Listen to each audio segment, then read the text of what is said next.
Since I bought everything. Oh, Jesus Christ. Hey there, and welcome back to Surviving at Scratch and Friends, where we're here to tackle Custom Night. We pretty much went through everything else, except I guess we have a game mode section here as well. But we pretty much just need to do Custom Night, or 520 mode, to earn the star. We're not probably gonna do this one just because, I don't know, we'll see. Just because if I beat the max difficulty, I'm not really gonna find a reason to do this one. So I kind of want to just hop into Custom Night immediately. So 520 mode. Let's see how it goes. I'm gonna be worried about the audio. Trying to keep up with the audio is gonna be a nightmare, I feel like. But I guess we'll see. They've been pretty fast so far, and good lord, this place has gotten even more filled up since I bought everything. Oh, Jesus Christ. What happens when you mess with me, Michael? Why did it sound like he said it's me and Michael? Obviously they meant me, Michael, but still. Okay. That was rapid. They are really quick. I'm just worried because I gotta like watch him and then try and like keep an ear out. Close.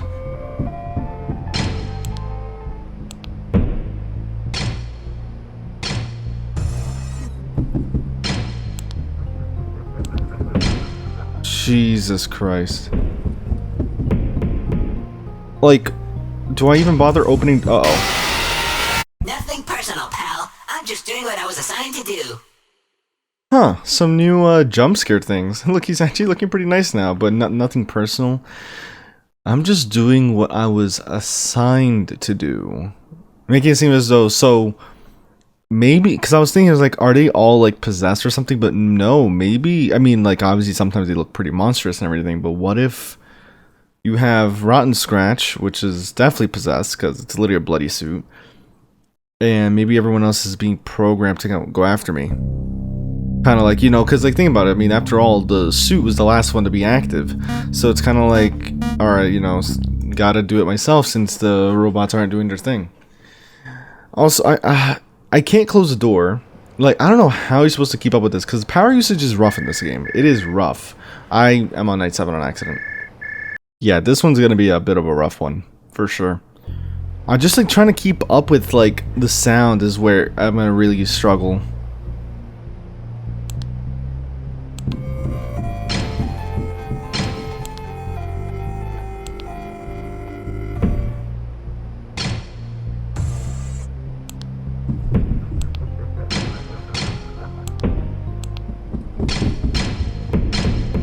Like, literally, like, you see what I mean?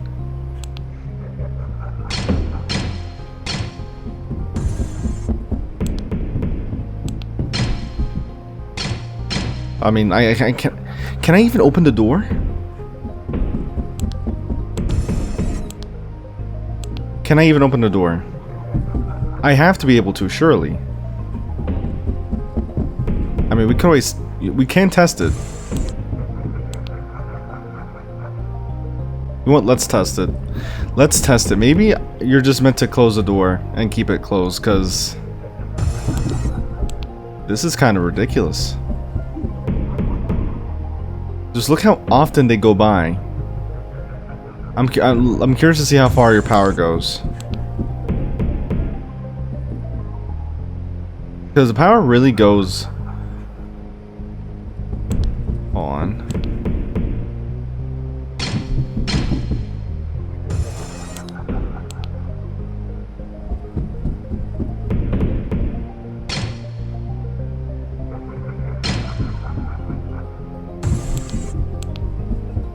There's like so many sounds. Like, how do you keep up with this?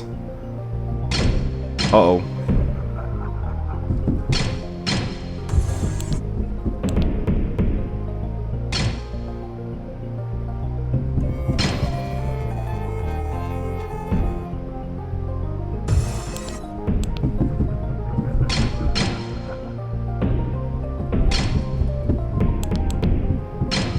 Like, the only way is to, like, do this. Like, keep one door closed at all times and alternate.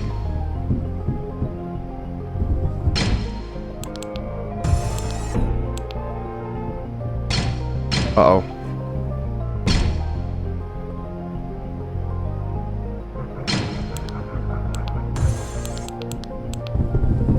Like, so many oh.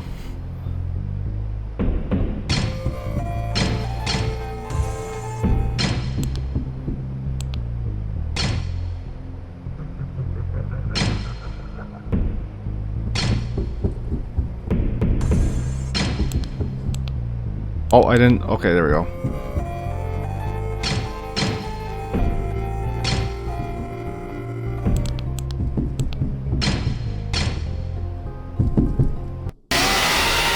It hurts Yeah, to have she- something taken away from you, doesn't it? Again, they keep painting me as if I'm the bad guy, which, I mean, I very well could be. I don't even know who I am, technically.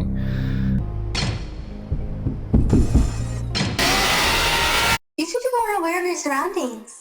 Yeah, that's the only tricky thing. Because she's the only one I can't see through the door, I can't tell if I'm opening the door to her or not because of all the sound cues. So I kind of need to be careful there.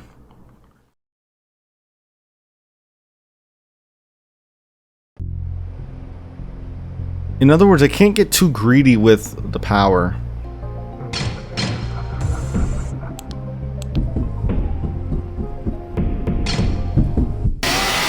See what I mean? You should be more aware of your surroundings. Again, I cannot tell.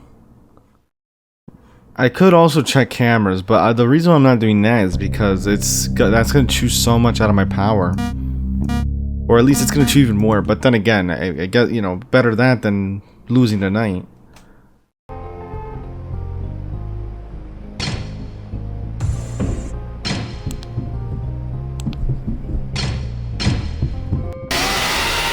You got what you deserved, Michael.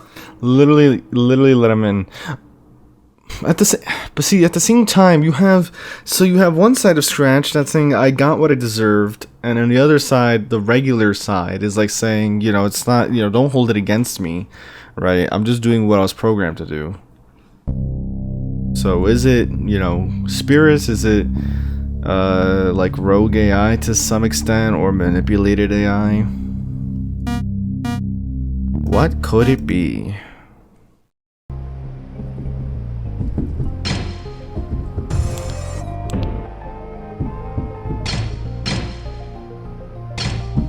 I let him in. That was fun. We should play again sometime. No thanks.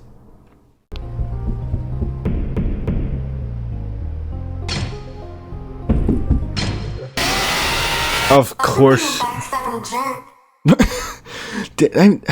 No, it can't just be rogue AI. I mean, unless they were all like programmed to say this kind of stuff at Rotten Scratch's hands. Like, geez, because this is like personal. If they are all possessed, I hurt them bad. Like, god damn.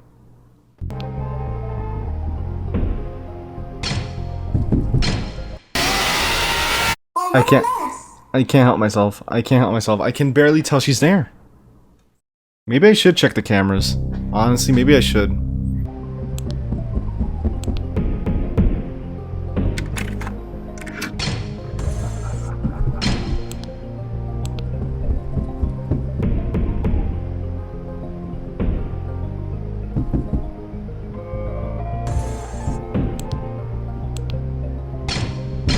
I let him in. This is what happens when you betray an old friend. Nobody likes a traitor.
Alright, I got to power outage at 5 a.m. So I don't know what happens if you get to power outage. I guess we'll see. Please extend your song if you can. Ow.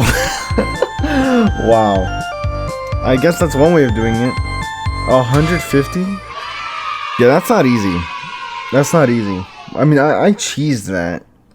I mean, even so, I had to be careful because I had to keep checking the cameras, making sure it was clear of that bloody Tara. There we go. We got the shiniest star of them all. Yeah, trying to get past who was it? Tara. Yeah, she's the hardest one because I can't really keep track of their audio. It's like realistically I can't. Like it's so hard. Like you have to check the cameras realistically, and with how fast they are, I mean, like I think you have to cheese it. Like the cheese is the proper way, or the most efficient way, because there's no real. I can't imagine how you're supposed to do that without keeping one door closed at all times. Now, before we get moving on, now, of course, we do have the rest of extras to go through. Scratch, 6'10", the second model of the new Scratch animatronic. Scratch here likes to entertain kids and have a blast. He's very kind and is a polite guy, as I figured. He is always active, pretty energetic, loves his friends, and likes to have a good laugh.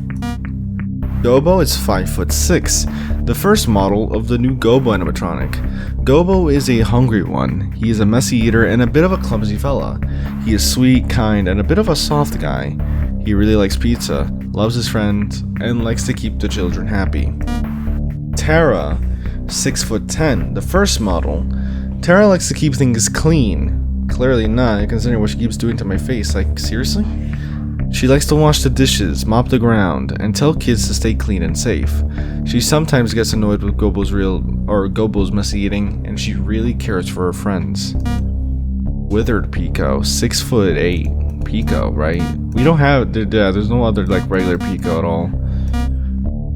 6'8", an abandoned model of the old Pico animatronic. This Pico was left abandoned at the old location and was brought to this location for a reconstruction of a new Pico, but the idea was scrapped, so this one was left to be forgotten. And then finally, Rotten Scratch, the first and dumped model of the new Scratch animatronic. And this time I just realized it's him. This Scratch animatronic was once supposed to entertain children like the others.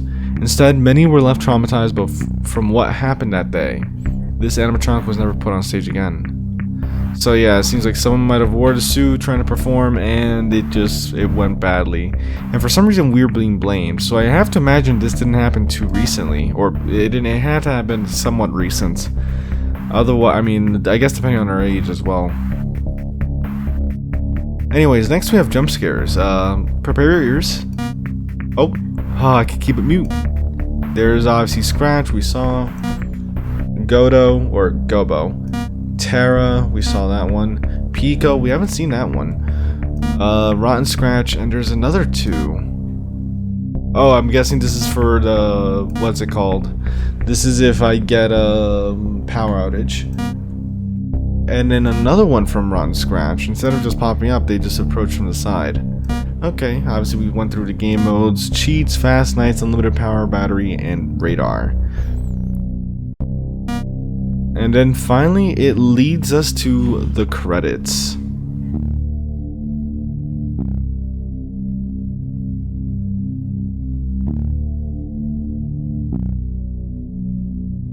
Overall, pretty fun game. A lot more challenging as you get to those more high-intensity nights for sure. But I will say, like, in terms of gameplay, it's pretty simplistic, right? It has a lot to do with just the doors. I didn't realize it was going to make so much noise as I went through. Also, look, it's Gamma 2. Before I guess I move on, actually, I might want to just do this quickly. Great job to everyone that was part of the game, everyone that's involved here. Overall, pretty fun. As I said already, it was pretty intense, like starting with those high intensity nights, as opposed to like at the beginning of the game it was a lot slower for sure, not as crazy.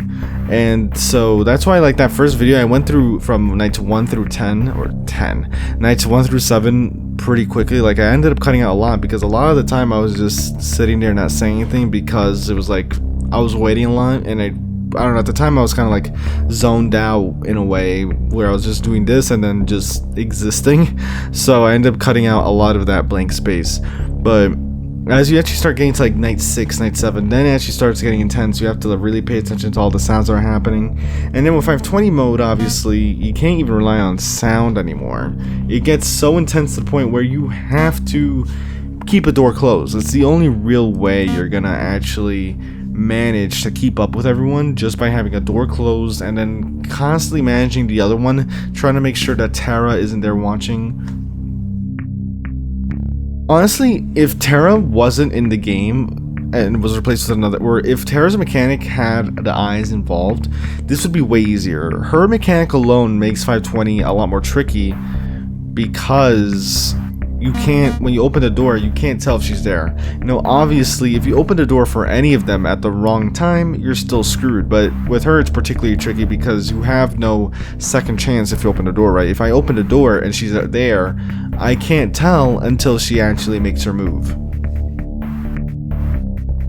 As for the story, definitely setting up some pieces here. We know that our character is Michael. We have Rotten Scratch and the other 4 animatronics. They're all out to get us because we seem to have betrayed Rotten Scratch and, by extension, the other animatronics. Now, I don't think we actually betrayed the animatronics. I think that they might be acting as an extension of Rotten Scratch. I think that's gonna be my theory for now. That they're all, as Scratch put it, right, they weren't doing this, it's not personal, right? This isn't really something that Scratch is trying to do. This is something that they're just following orders, and I think that's at the hands of Rotten Scratch. I mean, literally, you take a look at the characters already, all of them have, you know, a specific, you know, they all have the general bio, but for Rotten Scratch, it just says him, indicating that there's something about Rotten Scratch that is obviously different from the others. As we see, it has a dark past. We can see the blood, the dried blood on the body. It literally left blood pooled in that storage room. So I think this Rotten Scratch, whoever ended up possessing the suit, maybe they knew us, maybe, you know, we could have helped them, but decided to not save our own skin, I guess, or maybe we wanted to save our reputation, didn't want to help them out. Who knows how we were involved in this incident, but whatever the case, they blame us, and they hijacked the other characters, it seems, to try and get us. Now, of course, that just makes you wonder, why are we here, right? I mean, if we did in fact return, there has to be a purpose. Are we here trying to seek amends for what happened to the Rotten Scratch? Unsure, but there is a second game that is currently out, actually, so we might actually find out pretty soon. Of course, it is also worth mentioning that as of the end of the game, Michael is possibly dead. He was attacked by Rotten Scratch at the end of Night 7, so for all we know, we're not even alive anymore, right? Obviously, we just went through Custom Night, but after Night 7, it looks like as if we got caught. And so it's a matter of whether we actually got killed or not. But that'll be answers that I'm sure will come up in the second game. Besides that, in general, the hand-drawn style, the characters, pretty nice overall. I'm curious to see what new characters we get to see in the second game. Which, speaking of which, actually, in the credits, they even mention it. You know, lead dev Ale25, preparing for Surviving a Scratch and Friends 2, if it ever happens, which it clearly is. The game's been out for over 2 years now, this one in particular. I think the second game came out more recently, though. But, with all that said, I hope you did enjoy. If you did, leave a like, comment, let me know what you enjoyed from the video, and what you want to see from me. The game will be in the description below, as always. Great job once again to everyone that's part of the game. And with that said, I'll see you in another video. Take care.